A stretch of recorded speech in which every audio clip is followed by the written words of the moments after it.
नमस्ते, नमस्कार, क्या हाल चाल, कैसे हैं आप सभी लोग। आज 22 जून की करंट अफेयर्स को बेहतर तरीके से देख रहे होंगे और अब प्रयास करेंगे कि आपको मॉर्निंग में सुबह 7 बजे क्लास मिल जाया करे। ठीक है, क्योंकि बहुत सारे लोग कह रहे थे कि थोड़ा टाइम को जल्दी करो, अब यही प्रयास करेंगे। आज आपको सुबह 7 बजे क्लास मिल रही है। ठीक है, आज के महत्वपूर्ण प्रश्नों की तरफ चर्चा करते हैं। पहला प्रश्न है कि हाल ही में FATF यानी फाइनेंशियल एक्शन टास्क फोर्स, इसकी अगर बात करते हैं उपाध्यक्ष के रूप में किसको नियुक्त किया गया है। आप कहोगे विवेक अग्रवाल जी को नियुक्त किया गया है। अच्छा, याद रखना इसकी स्थापना कब हुई। आप कहोगे 1989 में, यानी स्टेबलाइज कब हुआ। आप कहोगे 1989 में। इसका हेडक्वार्टर कहां पर है, पेरिस फ्रांस में। इसका वर्क क्या है, यानी ये क्या कार्य करती है। तो आप कहोगे भैया ये जो अंतरराष्ट्रीय संस्था की बात करें तो ये वित्तीय अपराधों पर निगरानी रखना और जो मनी लॉन्ड्रिंग है उसको रोकने का काम करती है। अच्छा, कुछ इंपॉर्टेंट अगर नियुक्तियों की बात करें, आप कहोगे इंपॉर्टेंट याद रखना, CBI के जो निदेशक थे जिनका नाम था प्रवीण सूद, इनका कार्यकाल 1 साल के लिए बढ़ा दिया गया है। अगर बात करते हैं उदय के CEO कौन बने हैं, आप कहोगे सौरभ विजय। इंपॉर्टेंट याद रखना, फिक्की के महासचिव किसको बनाया गया है, आप कहोगे अनंत स्वरूप को। केरल के नए मुख्यमंत्री VD सतीशन जी बने हैं। भारत का नया नौसेना प्रमुख किसको बनाया गया, आप कहोगे कृष्णा स्वामीनाथन को। नेक्स्ट बात करते हैं CBSE का नया अध्यक्ष लोखंडे प्रशांत सीताराम जी को बनाया गया है। कॉमनवेल्थ शतरंज संघ का जो अध्यक्ष बनाया गया है भरत सिंह चौहान को। केंद्रीय फिल्म प्रमाणन बोर्ड के नए अध्यक्ष शशि शेखर वेम्पति जी बने हैं। पश्चिम बंगाल के नए मुख्यमंत्री शुभेंदु अधिकारी जी बने हैं। दक्षिण एशियाई भारोत्तोलन महासंघ जिसको SAWF, इसका नया अध्यक्ष सहदेव यादव को बनाया गया है। समुद्री उत्पाद निर्यात विकास प्राधिकरण जिसको MPDA के नए अध्यक्ष P जवाहर बने हुए हैं।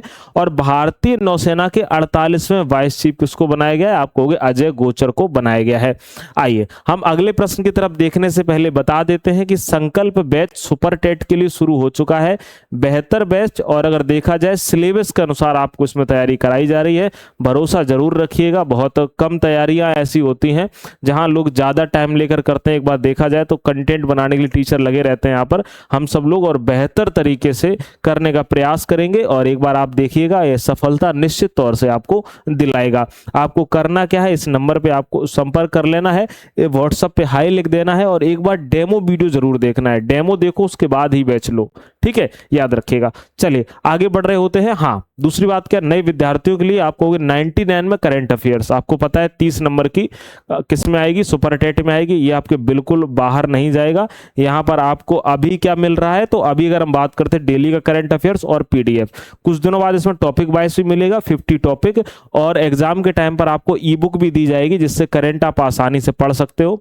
और जो डेली पढ़ाई कर रहे हैं वो बहुत बेहतर है, क्योंकि तभी आपके आगे चल के करंट समझ में आएगी। अगर आप तुरंत ही करंट लास्ट टाइम पढ़ोगे आपको समझ में नहीं आएगी। तो 99 रुपए ज्यादा नहीं है, आप देखो इस एग्जाम के लिए, लेकिन आप बेहतर तरीके से उसको एडमिशन ले सकते हो।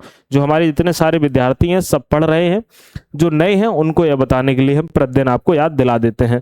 अगला है भौतिकी के क्षेत्र में वर्ष 2026 का जो प्रतिष्ठित वुल्फ पुरस्कार है वह किसे प्रदान किया गया है। आप कहोगे भैया जी ये जैनेन्द्र के जैन जी को दिया गया है। अच्छा, अगर कुछ हम प्राइज की बात करें, महिला सशक्तिकरण पुरस्कार किसको मिला, आप कहोगे रितु सेन गुप्ता जी को मिला हुआ था। किसको, रितु सेन गुप्ता को।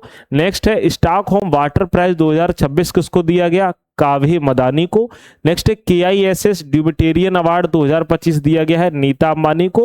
और मार्क लिंटन हिस्ट्री प्राइज 2026 दिया गया है विलियम डेलरिम्पल को। और CEO ऑफ द ईयर 2026 बनाया गया है समीर कनौडिया को। ये पिछले वाले हैं, आपको रिवीजन करा देते हैं, रिवीजन जरूर कर लिया करो। JC डेनियल अवार्ड 2026 केरल सरकार द्वारा अभिनेत्री शारदा को। नेक्स्ट है कैफोर्ड प्राइज 2026, अगर हम बात करते हैं वीरभद्र रामनाथन को। अगला है भारतीय रेलवे के सर्वोच्च सेवा सम्मान 2025, आप कहोगे चंदना सिन्हा को। अगला है संयुक्त राष्ट्र महासचिव पुरस्कार 2025, आप कहेंगे मेजर स्वाति शांता कुमार जी को। और प्रधानमंत्री राष्ट्रीय बाल पुरस्कार 2025, आप कहेंगे वैभव सूर्यवंशी को। अगला है 40 अंडर 40 लायर अवार्ड 2025, आप कहोगे भैया जी अधिवक्ता शुभम अवस्थी को। नेक्स्ट है अगर हम बात करते हैं कि दूसरी formational leader of the year जैसा को बनाया गया था। संयुक्त राष्ट्र का सर्वोच्च पर्यावरण पुरस्कार 2025 सुप्रिया साहू को मिला है। और गोल्डन ग्लोब्स हेरोजन अवार्ड 2025 आलिया भट्ट को दिया गया। और Time magazine CEO of the year आपको नील मोहन को बनाया गया। ये नील मोहन अगर बात करते हैं तो वर्तमान में वाईटी के सीईओ हैं। कौन है? आप कहोगे वाईटी के सीईओ यानी यूट्यूब के सीईओ है। अगला प्रश्न है, भारत के प्रसिद्ध विशेषज्ञ बिमल एन पटेल को किस अंतरराष्ट्रीय संस्था का जज चुना गया है? तो याद रखना किसका चुना गया है? यूनाइटेड नेशन, और बात करते हैं convention on the law of the sea, जिसको बोलते हैं UNCLOS। ठीक है, UNCLOS की बात करेंगे। इसका क्या बनाया गया है? जज चुना गया है। अगला है, पीएम मोदी ने हाल ही में उड़ीसा के झारसुगुड़ा जिले में किस उत्पाद वाली भारत की पहली वाणिज्यिक परियोजना की आधारशिला रखी है? तो आप कहेंगे कोयले से अमोनियम नाइट्रेट बनाने वाली। ठीक है, याद रखिएगा।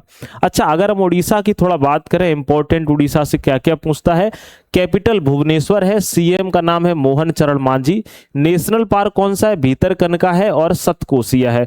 जो भीतरकनिका है वो किसके लिए है? आप कहोगे ऑलिव रिडले कछुओं के लिए है। किसके लिए है? आप कहोगे ऑलिव रिडले कछुओं के लिए है। ठीक है, याद रखिएगा। हीराकुंड बांध भी कहां पर है? उड़ीसा महानदी पर है। इंद्रावती बांध भी याद रखना इंद्रावती नदी पर है। अब्दुल कलाम द्वीप है वहां पर। ठीक है, याद रखिएगा। इसका नाम भी क्या था? आप कहोगे व्हीलर द्वीप। कोणार्क सूर्य मंदिर है, इसको ब्लैक पैगोडा यानी बात करते हैं जगन्नाथ मंदिर, वहां पर स्थित है। और अभी हाल ही में आपने करंट पढ़ा हुआ था कि उसमें क्या दिया गया है? आप कहोगे ट्रेडमार्क, यानी 4 चीजों को क्या दिया गया है? आप कहोगे भैया ट्रेडमार्क दिया गया है। ठीक है, क्या दिया गया है? ट्रेडमार्क दिया गया है। फेस्टिवल बात करते हैं, नुआखाई है, रज पर्व है, बाली यात्रा है। रज पर्व अभी हाल ही में मनाया गया था। कोणार्क नृत्य महोत्सव है, छऊ महोत्सव है, बोईता वंदना महोत्सव है, शीतल षष्ठी पर्व है और धनु यात्रा उत्सव है। कहां पर? आप कहेंगे उड़ीसा में। अगर थोड़ा सा उड़ीसा के बारे में और जाने तो उड़ीसा के केंद्रपाड़ा जिले का कुशनपुर गांव राज्य का पहला स्मार्ट गांव बनेगा। पहली बार भारत इस प्रतिष्ठित इंडोर एथलेटिक्स विश्व चैंपियनशिप की मेजबानी करने जा रहा है। भारत की पहली राष्ट्रीय indoor athletics championship 2026 Kalinga indoor athletics stadium में होगी। जनगणना 2027 के ब्रांड एम्बेसडर सुदर्शन पटनायक जी को बनाया गया, जो कि प्रसिद्ध भारतीय रेत कलाकार है। इनको रसिया से भी पुरस्कार मिला हुआ था। स्वच्छता पखवाड़ा पुरस्कार 2025 में किसे प्रथम पुरस्कार मिला है? तो आप कहोगे पारादीप पोर्ट को। और पंचडोला उत्सव की बात करें तो भाई कहां पर? आप कहोगे उड़ीसा में मनाया गया था अभी, है ना। अगला है, कह रहा है विश्व शरणार्थी दिवस वर्ल्ड रिफ्यूजी डे किस तिथि को मनाया गया? आप कहोगे भैया शरणार्थी दिवस 20 जून को मनाया गया। अच्छा, अगर बात करें थीम थी जब तक सभी सुरक्षित ना हो जाएं। घोषणा करी थी यूएन ने 2000 में, सन 2000 में। और पहला आयोजन जो हुआ था वर्ष 2001 में। और अगर हम कुछ विशेष बात करें तो 21 जून को विश्व संगीत दिवस भी मनाया जाता है। क्या मनाया जाता है?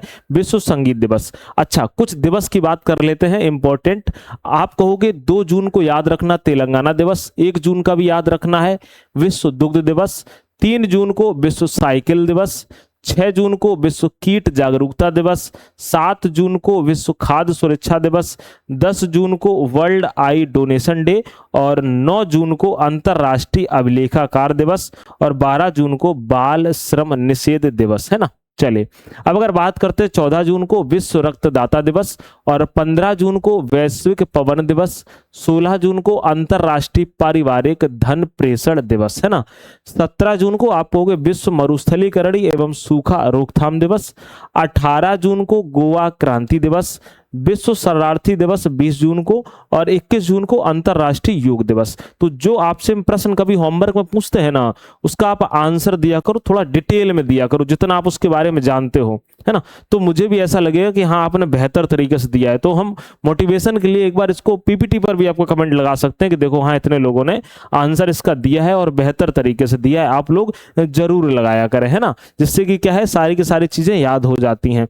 अगला है ऊर्जा संक्रमण सूचकांक 2026 यानी एनर्जी ट्रांजिशन इंडेक्स 2026 में भारत ने कौन सा स्थान प्राप्त किया है? आप कहोगे इसमें भारत ने 70वां स्थान प्राप्त किया है। आइए कुछ इंडेक्स हैं और सारे इंडेक्स को देख लेते हैं जो आपके एग्जाम के लिए भी कैसे रहेंगे, आप कहोगे भैया बेहतर रहने वाले हैं और इनको आपको क्या करना है, रिवीजन भी करते जाना है।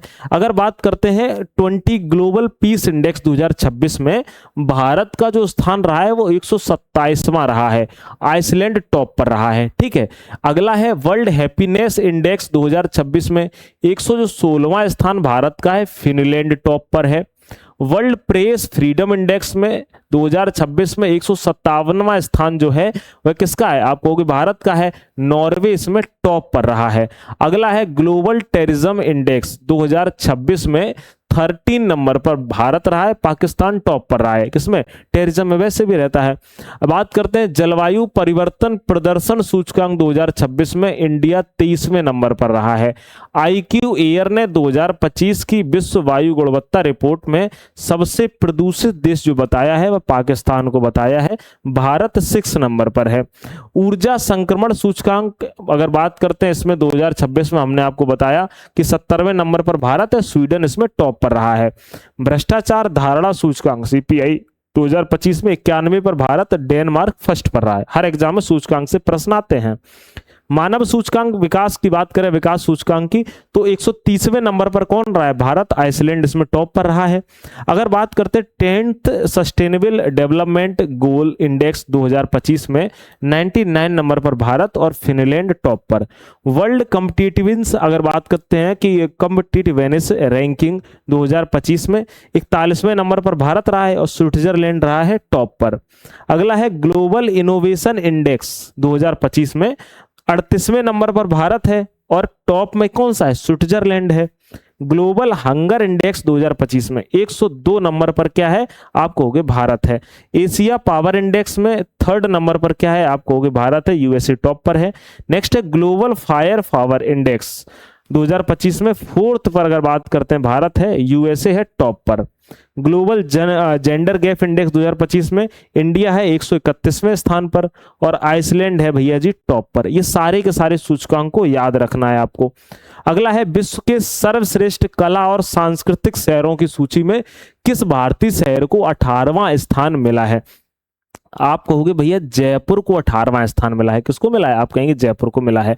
अगला है जारीकर्ता कौन है? याद रखना भाई, टाइम आउट, लंदन की मैसूर पत्रिका है, मैसूर पत्रिका है और पहला स्थान जो लंदन को मिला है यानी वहीं से जारी होता है, उन्होंने ही पहला स्थान दे रखा है।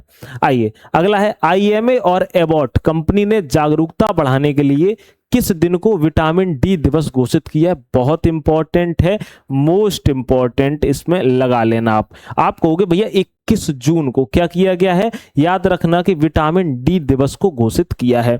आइए अगला है PM मोदी भारत और किस देश के सहयोग से तृष्णा सैटेलाइट लॉन्च करेंगे? यानी PM Modi will launch the Trishna satellite in collaboration between India and which country? तो इंडिया एंड फ्रांस है ना, याद रखना क्या हो जाएगा? आप कहोगे फ्रांस के साथ मिल करके। आइए तो आज के प्रश्न हो गए, अब हम कल का थोड़ा रिवीजन देख लेते हैं। हमने जो कल आपको पढ़ाया हुआ था, सर्वम AI भारत का 130वां यूनिकॉर्न बना है।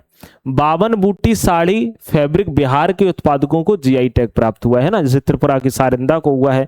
ठीक है, जाटोपादिया की बात करें तो कहाँ का? आपको झारखंड का, उसके साथ 11 उत्पाद हैं, उनको भी हुआ है। सरकार ने हितेश जोशी को भारत की राष्ट्रीय पुनर्बीमा कंपनी का नया अध्यक्ष बनाया है। केंद्र सरकार ने सुंदर राजपी को राष्ट्रीय जांच एजेंसी का महानिरीक्षक नियुक्त किया है। अगला है हाल ही में 19 जून को विश्व सिकल दिवस मनाया गया। अगला है भारत का सबसे ऊंचा विंड टरबाइन कर्नाटक राज्य में स्थापित किया गया है। नेक्स्ट है हाल ही में कर्नाटक राज्य के काली टाइगर रिजर्व में एक नए फॉरेस्ट माथ की खोज की गई है। और नेक्स्ट है कि खान क्वेस्ट नामक सैन्य अभ्यास मंगोलिया में आयोजित होगा। कहां पर होगा? मंगोलिया में होगा। अच्छा, मुझे कमेंट में जरूर बताना कि मित्र शक्ति कहां का है, कल मैंने आपको बताया था। होमवर्क वाला प्रश्न देखते हैं।